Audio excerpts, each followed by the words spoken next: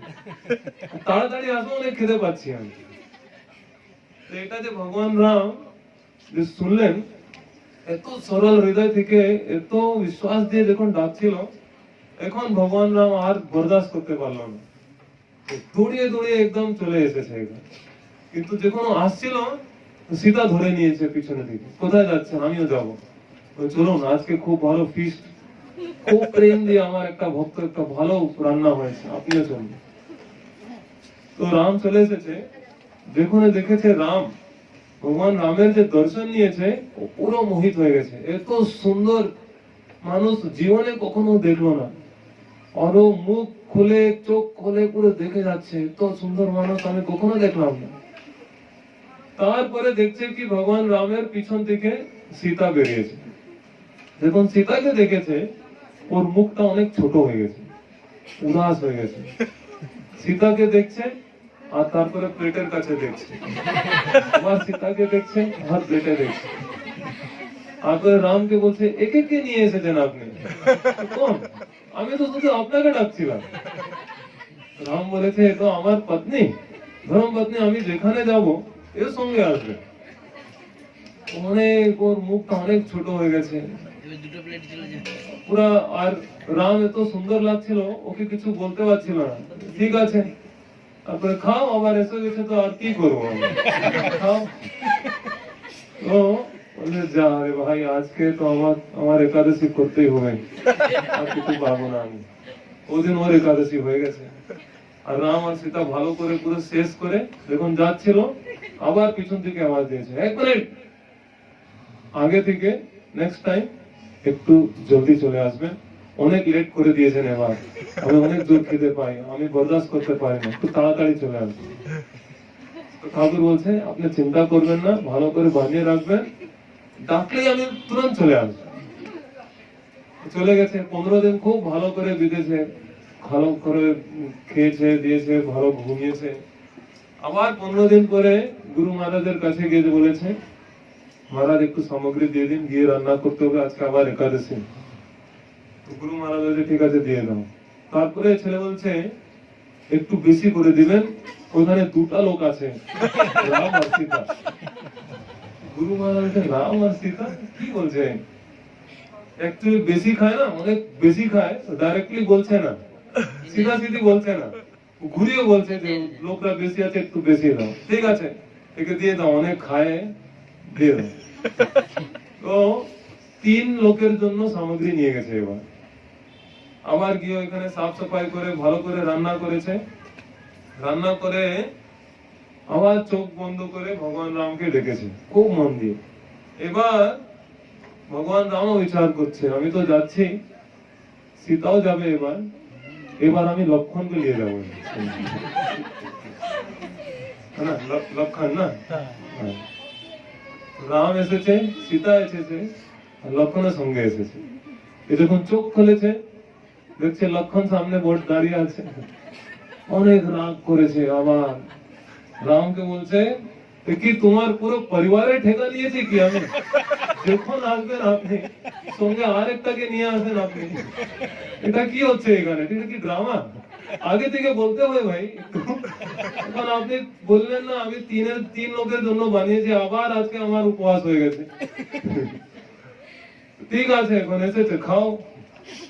ওরা 3 লোকরা এরকম যখন বললে, লক্ষণের অনেক রাগ করছে, আমাকে এরকম বলছে।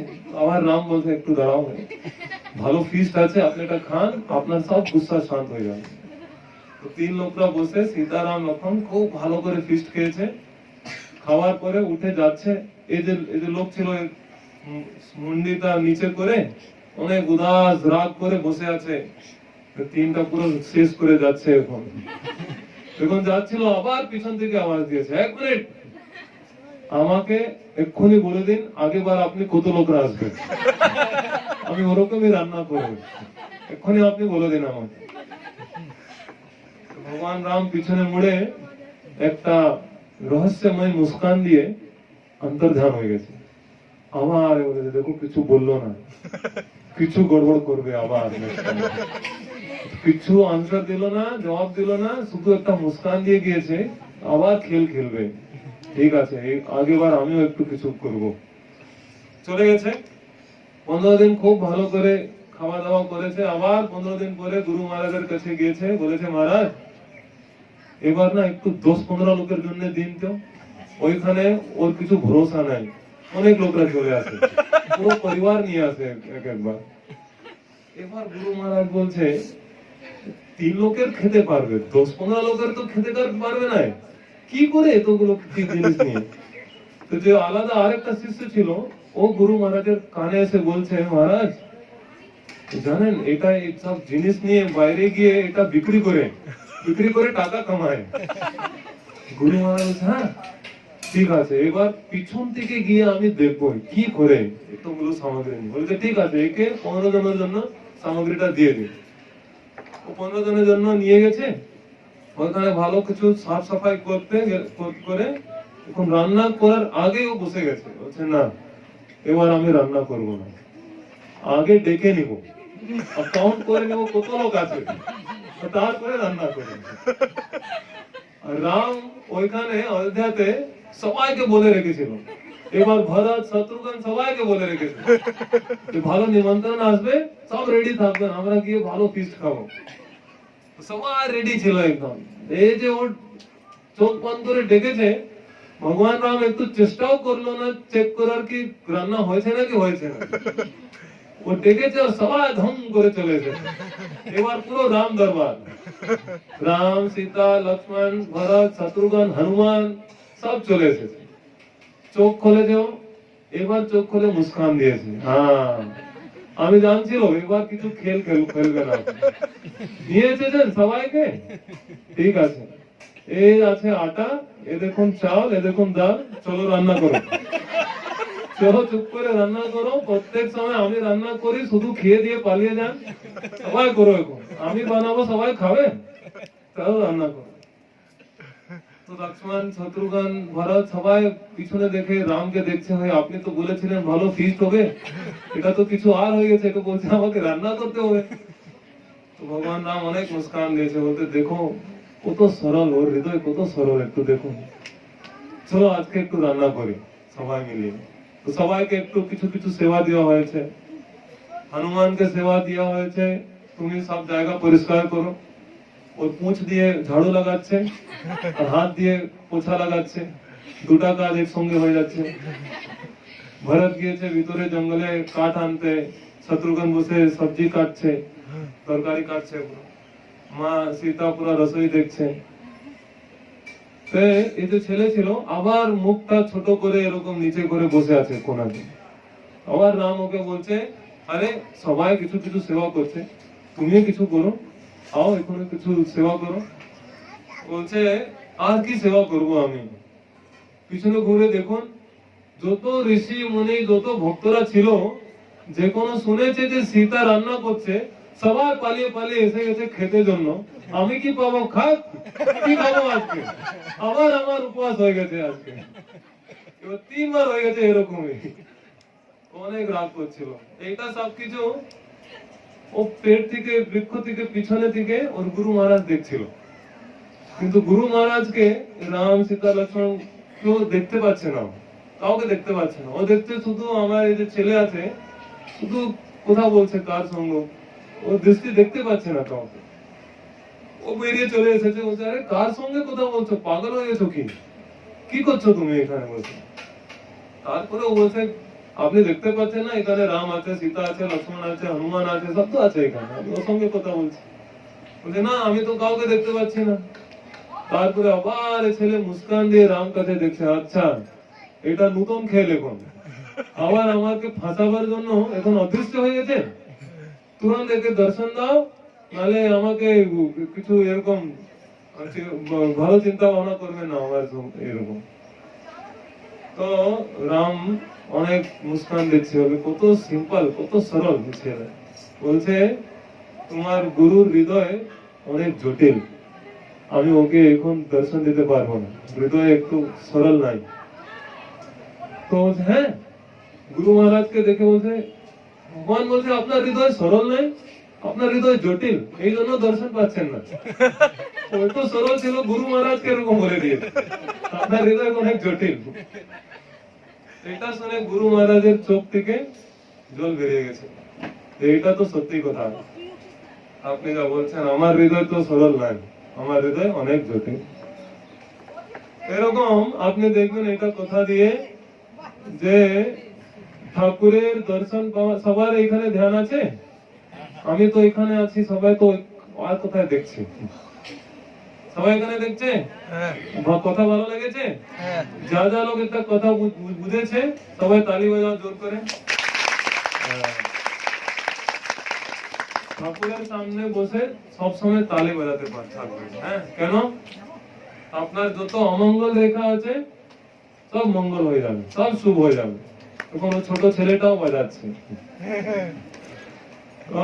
কিন্তু আপনি সিনেমা থিয়েটারে গিয়ে ওখানে শাহরুখ আর সালমান খান জন্য বাজাবেন, যত ভালো রেখা থাকবে সব উল্টো সিধা হয়ে যাবে, ঠিক আছে? তো সব সময় ঠাকুরের জন্য বাজাবে, ঠিক আছে? আবার বাজান একবার। এরকম এই কথা দিয়ে আপনি দেখবেন যে কিরকম অনেক লোকরা বলে না যে আপনি এত ভগবানের জপ করছেন, এত কষ্ট করছেন, সকালে সকালে উঠে শিখে শিখে খুব জোর করে ভগবানের নাম রাখছেন, কি আপনি ভগবানকে দেখেছেন, কখনো দর্শন করেছেন? তো ভগবানকে দর্শন করা মুশকিল নাই, অনেক সোজা, কিন্তু মুশকিল কি আমার হৃদয়কে সরল করা মুশকিল। যেদিন হৃদয় সরল হয়ে যাবে ওদিন ঠাকুরের দর্শনও হয়ে যাবে। ঠাকুর সবসময় আছে দর্শন দেবার জন্য, কিন্তু আমার যোগ্যতা নেই, আমার হৃদয়টা অনেক জটিল। হৃদয় দিয়ে কাম, ক্রোধ, লোভ, মোহ, মদ, মাৎসর খুব খুব আছে, ভরে ভরে আছে। এই জন্য আমরা ঠাকুরের জন্য প্রেম জাগৃত করতে পারি, আমরা ভালো ভক্তি করতে পারি, যোগ করার সময় ঘুম পেয়ে যায়, কথা বলার সময় ঘুম পেয়ে যায়, কথা শোনার বলার সময় ঘুম পেয়ে যায়। এখনো অনেক লোকরা ঘুমাচ্ছে, বিচার করছে কব শেষ করবে কবুরা, কব গিয়ে আমি একটু কিছু খাওয়া দাওয়া করবো, কব বাড়ে গিয়ে একটু ঘুমাবো, একটু টিভি দেখবো। এইটা যে আছে এই সব কিছু হৃদয় সরল নাই। এই জন্য যার হৃদয় সরল থাকবে ও ঠাকুরের নাম গান করতে গেলে ও বুঝতেই পারবে না যে কখন সকালে হয়ে গেছে, কখন বিকালে হয়েছে, কখন দুপুরে হয়ে গেছে। সব সময় ঠাকুরের, যখন পরীক্ষিত মহারাজ বসেছিল সুখদেব গোস্বামীর চরণে আর কথা শুনছিল, কি রকম শুনছিল? ওর খাবার খিদে পাচ্ছে না, ও জল খাবার পিপাসা পাচ্ছে না, ও রাত হয়ে গেছে ঘুম পাচ্ছে না, এত মন লেগে গেছে ঠাকুরের কথা শুনতে গেলে। এই জন্য 7 দিনের পরে পুরো কথা শোনার পরে ভগবত নাম গেছে। কিন্তু আমার ওরকম স্থিতি পরিস্থিতি নাই, আমার হৃদয়কে অনেক সরল করতে হবে। এই জন্য চৈতন্য মহাপ্রভু এসে আমাকে কি দিয়েছে? হরে কৃষ্ণ হরিনাম দিয়েছে, হরে কৃষ্ণ মহামন্ত্র। এটা হরিনাম করে আমার হৃদয়টা সরল করতে হবে, है ना? আপনি দেখবেন ভগবান কৃষ্ণ বৃন্দাবন থেকে কি চুরি করে? পাথর, পাথর চুরি করে। কি চুরি করে? মাখন চুরি করে, है ना? মাখন চুরি। দেখুন আপনি চাইছেন যে আপনার হৃদয় ঠাকুর চুরি করে না? বলে না, ও গান করে না লোকরা ফিল্ম থেকে, আমার হৃদয় তোমার কাছে, তোমার হৃদয় আমার কাছে, এরকম অনেক গান করে। मेरा दिल तेरे पास, तेरा दिल मेरे पास, मेरा दिल पागल, मैं भी पागल, तू भी पागल, हम सब पागल। এরকম গান করে। এটা এরকমই যে ঠাকুরকে প্রেম করে ও চাইবে যে ঠাকুর আমার হৃদয়টা চুরি করে নি। ঠাকুর হৃদয়টা চুরি করবেন কখন? দেখুন আমার হৃদয়ে মাখন রকম অনেক সফট হয়ে যাবে, অনেক সরল হয়ে যাবে। ও সময় হৃদয়ের মধ্যে খুব আসানি করে ঠাকুরের প্রেম চলে আসবে। ধ্রুব মহারাজ হৃদয় এরকম ছিল যে মা বলেছে যে আপনি ওখানে গিয়ে তপস্যা করুন, ঠাকুর পেয়ে যাবেন। ও গিয়ে অনেক কষ্ট করে তপস্যা করেছেন আর ঠাকুর চলে এসেছে, ভগবান ওকে দর্শন দিয়ে।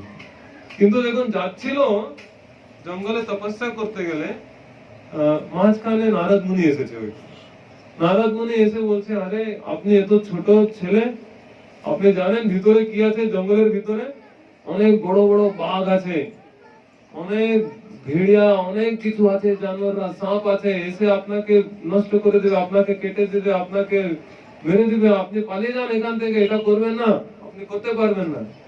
কেন এরকম বলছিলেন নারদ মুনি? ওর পরীক্ষা নিচ্ছিল কি ওর কত বিশ্বাস আছে। তাও ধ্রুব মহারাজ বললে যে না, আমি আর থামবো না, আমি গিয়ে তপস্যা করবোই করবো। তারপরে নারদ মুনি ওকে আশীর্বাদ দিয়েছে, আশীর্বাদ দিয়ে ওকে একটা মন্ত্র দিয়েছে। কি মন্ত্র দিয়েছে? ওম নমো ভগবতে বাসুদেবায়। এটা মন্ত্র জপ করে তুমি তপস্যা করো, ঠাকুর আপনাকে দর্শন দেবে। আর এরকম পুরো বিশ্বাস দিয়ে জপ করেছে। এরকমই যখন আপনি ভক্তি করবেন না, দেখবেন অনেক লোকরা আসবে আপনাকে কিছু কিছু বলতে, এটা কি করছো তুমি, হরে কৃষ্ণ করছো, মাছ মদিরা সব ছেড়ে দিয়েছো, জীবনের সব আনন্দ চলে গেছে, কি করছেন আপনি, এটা করুন না, আপনি করতে পারবেন না, ঠাকুরের হয় না, এটা কোনোদিন দর্শন পাবেন না, অনেক কিছু বলবে। কিন্তু এই সব কিছু কানে না দিয়ে যে সব সময় ভগবানের নাম উপরে পুরো শ্রদ্ধা বিশ্বাস দিয়ে জপ করতে থাকবে, ও লোকই জীবনের অন্ত সময় ভগবানের নাম নিতে পারবে, তারপরে ভগবানের দর্শন হবে। আর যা ছেড়ে দিবে মাঝখানে, ও কিছু পাবে না, ও শুধু গাজর মূলা পাবে, আর কিছু পাবে না, ঠাকুর পাবে না। হরে কৃষ্ণ। ও প্রত্যেক জীবনের পরে শুধু গাজর মূলা খাবে। এই জন্য আমরা সব সময় চাই যে ভালো করে ঠাকুরের নাম নিরন্তর নিতে থাকবেন, কীর্তনের মাধ্যমে, জপের মাধ্যমে। ভক্তরা সঙ্গ এসে জপ করতে থাকবে, আপনার হৃদয় সব সময় শুদ্ধ হতে থাকবে, সরল হতে পারবে। তারপরে আপনি দেখবেন যে আপনার জীবনে ঠাকুর অনেক কিছু অ্যারেঞ্জমেন্ট করে দিচ্ছে, আপনার জীবনটা পুরো পূর্ণ রূপ থেকে পুরো বদলে যাবে। এখন আমরা কিছু সময়ের জন্য আবার হরিনাম করব, ঠিক আছে? 15-20 মিনিট জন্য হরিনাম করব।